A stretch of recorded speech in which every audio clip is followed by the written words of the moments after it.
Welcome back to the Deep Dive. Okay, so this week, forget the big headlines. We're going local, like really local. Yeah, we're diving straight into the good stuff, the neighborhood tea, you could call it. Exactly. The kind of chatter you overhear maybe at the quick trip, grabbing coffee or, talking over the fence. And our sources, they're solid. The actual police blotters, the incident reports from the Antigo Police Department, that's Antigo, and the Langlade County Sheriff's Office. Right. Covering, what was it, September 29th through October 7th? That's the window, and let me tell you, it's a window into, well, everything. We're not here for budget meetings or policy debates. No, no. We want the human side. The weird calls, the frustrations, sometimes the stuff that's actually pretty dramatic. It shows you what life is really like in a small town, doesn't it? Our job here is just to sift through it all, pull out the bits that make you go, wait, what? You really see the range of what local officers deal with. 1 minute, it's like mediating a fight over garbage cans. Oh, yeah. A classic. And the next, it's a high-speed chase pushing, 115 miles an hour? It's kind of a snapshot of all the community tensions playing out. Absolutely.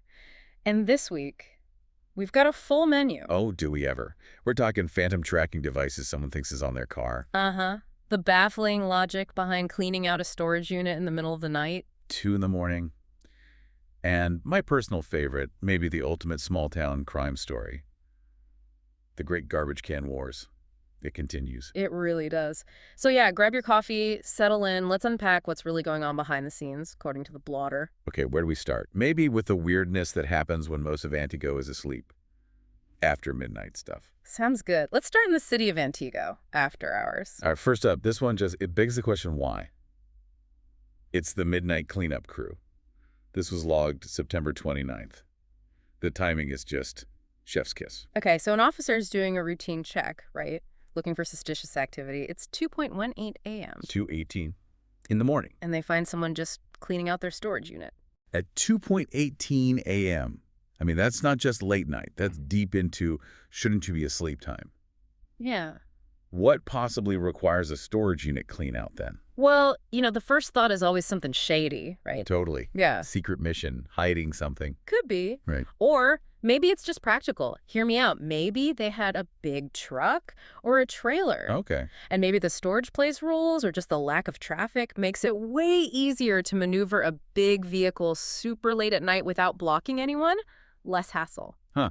Okay, so it's either very suspicious or just like peak efficiency for someone with bad daytime scheduling. Could be either, but it definitely stands out against the normal quiet. Yeah, because meanwhile, you see the routine stuff happening too, right? Exactly. The officers are logging their regular patrols, checking Aspirus Langlade Hospital on East 5th Avenue, making sure the Covantage Credit Union drive-through deposit on 6th Avenue is secure, even after midnight.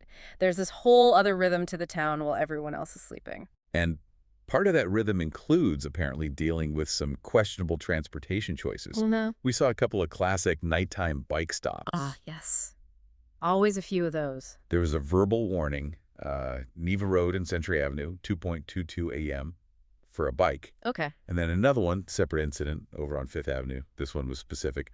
Verbal warning for no lights on their bike at 12:23 a.m. It sounds minor, but enforcing stuff like bike lights, even super late, that's actually part of that visible policing thing. It's about basic safety, even if it's just a bike. Keeps things orderly. Makes sense. Yeah. Okay, let's shift gears from the late-night activities Okay. to the daytime drama. The real high-stakes stuff. I'm talking civil battles, neighbor versus neighbor, the kind of thing that only happens when everyone knows everyone, maybe a little too well. Oh, this is where the police blotter becomes pure gold. It really shows you the delicate balance or sometimes the lack of balance in small-town relationships. And the police get pulled right into the middle of it. Constantly. They end up mediating disputes that aren't even crimes, technically, but they take up so much emotional bandwidth in the community. Which brings us to the absolute cornerstone of small-town disputes. You mentioned it earlier, the Great Garbage Can War. This one's from September 29th. Yes. A formal civil complaint filed because a neighbor was allegedly moving the reporting person's garbage cans. Just moving them. Moving them, and the request that the police officially tell the neighbor to knock it off. Stop touching the cans. I mean, on the surface, it sounds almost silly, right? But it's not really about the cans. Never is. It's about territory. It's about respect or perceived lack of it. Property lines. Invisible boundary. Exactly. When you live that close, the smallest thing like moving a garbage can 6 inches can feel like a huge invasion, a massive sign of disrespect. Precisely. The cans are just the battlefield. Calling the cops is like drawing a line in the sand and asking for official backup to enforce it. It's about reasserting control. And if you thought garbage cans were intense, well, buckle up for the sequel. The Dog Poop Saga. Yeah. October 3rd. Another neighborhood classic. Someone got so fed up, and the report says it was an ongoing issue with a neighbor letting their dog, do its business in their yard, that they physically drove down to the safety building to file a formal complaint about it. Okay, think about that level of frustration. That wasn't just a one-time thing. That's probably weeks, maybe months of simmering resentment finally boiling over. They needed official intervention. Definitely sending a message. Yeah. Now, let's pivot slightly from neighbor wars to bureaucratic weirdness. There was a strange note on an incident at Probation and Parole on Claremont Street. Right. This was logged October 2nd as the bail jumping loophole. So a report comes in about someone potentially violating bail conditions, bail jumping. Okay, this sounds serious. Usually, yeah. But the detail that jumps out in the log, the officer was apparently advised that the issue would not be a problem and to use the back door. Use the back door for a bail jumper. That doesn't sound like they're expecting trouble. Exactly. It suggests this wasn't like a manhunt situation. It implies there was probably already communication. Maybe the person was late checking in, but they'd called their PO, said they were coming in.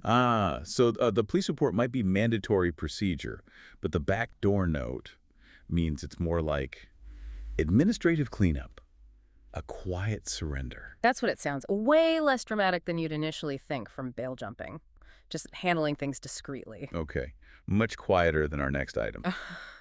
The sheer confusion of the baffling bike swap on September 29th. Oh, yeah, this one's a head-scratcher. Someone had a bike out for sale. Yeah. Simple transaction, expected. But then someone comes along, takes the bike that was for sale. Okay, theft. Not exactly, because they left their own bike behind in its place. Wait, what? Like a trade?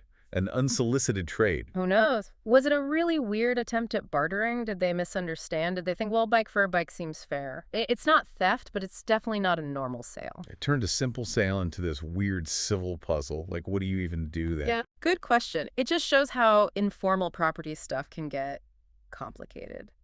Fast. All right, let's pull out of the city limits. Head out into the county. Langlade County proper, where things get a bit more spread out, maybe a bit faster, and sometimes stranger. Yeah, the sheriff's reports often deal with different kinds of challenges. Big rural area to cover, longer distances between calls. Which definitely plays into things like speed. Case in point.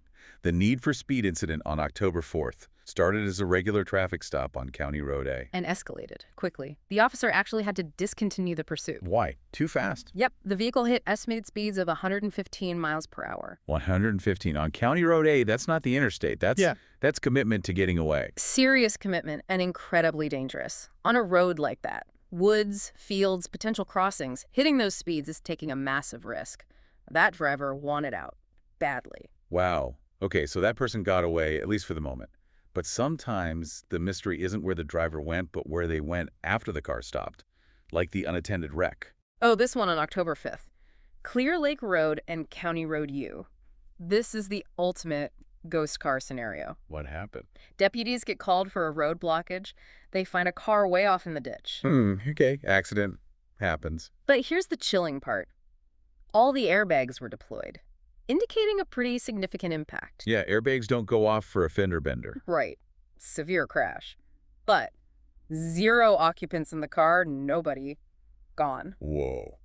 So the car basically crashed itself hard and the driver just vanished. The deployed airbags mean they were likely conscious enough to get out right. Probably. Which makes you wonder why they'd leave. Were they injured and disoriented? Did they have warrants? Maybe intoxicated and panic? Fleeing the scene of a serious accident like that, that's a big deal. Suggests the reason for leaving was, in their mind, bigger than the consequences of the crash itself. Exactly. Hiking out injured from a wreck in the middle of nowhere, you'd have to be pretty motivated. And besides the ghost cars, you also get the usual county road hazards, right? Oh, yeah. Chunks of asphalt reported dug out of Riverside Road and County Road T, causing a road hazard. Can't just leave holes in the road. And then there was the vehicle pulling a trailer full of corn silage over on County Road S and State Road 47. Apparently, the silage was blowing off the trailer and hitting other cars. That's a unique kind of road debris.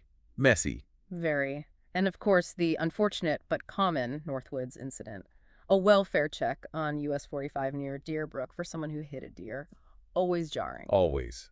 Now, connecting back to that sort of urban paranoia almost, the county also had that phantom tracker incident, October 3rd, Langlade Road. Right. A suspicious activity call. Someone called the sheriff because they were convinced, absolutely convinced, someone had put a tracking device on their car. But they couldn't find it. Looked everywhere, apparently. No physical device located. So, was it real?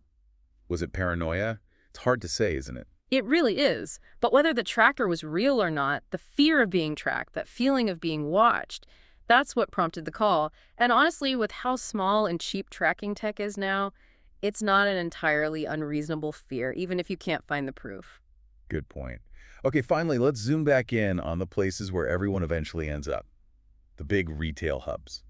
Walmart, Quick Trip, always magnets for activity. They really are. They're like the town squares almost, where everyday life bumps into minor chaos. You see it constantly in the reports. Like how many car lockout assists happen at Walmart? We saw one logged October 1st, right in front of the garden center. Happens all the time. Simple inconvenience, but someone's got to help, and often it's the police. And Walmart was also the scene for some animal drama.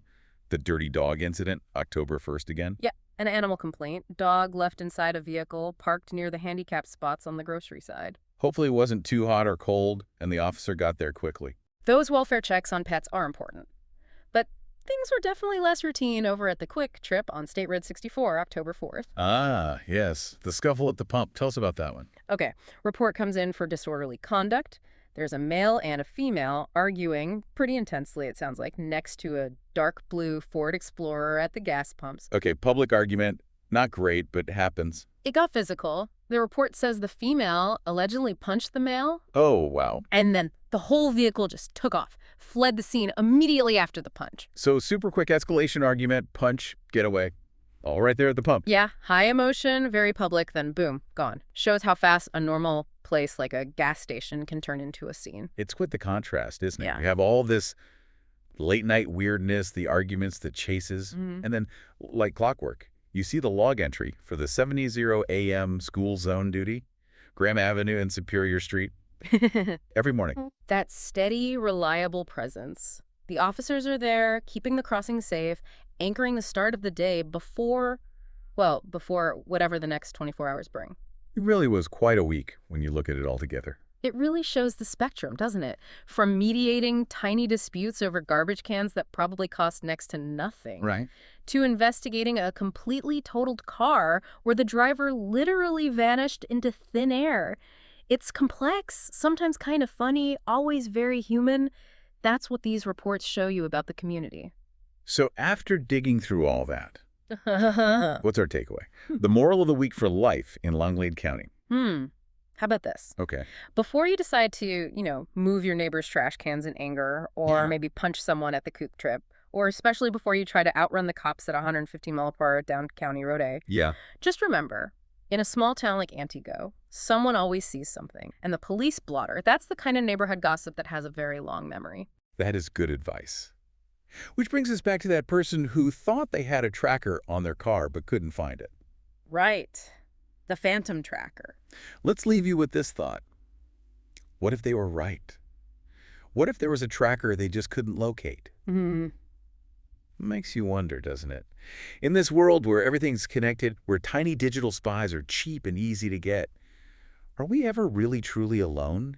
Even when we think we're being sneaky. Whether you're cleaning out a storage unit at 2 a.m. or maybe using the back door at probation and parole. Exactly. Something to think about. Pay attention out there, because sometimes the most interesting stuff is happening just under the surface. Thanks for diving deep with us.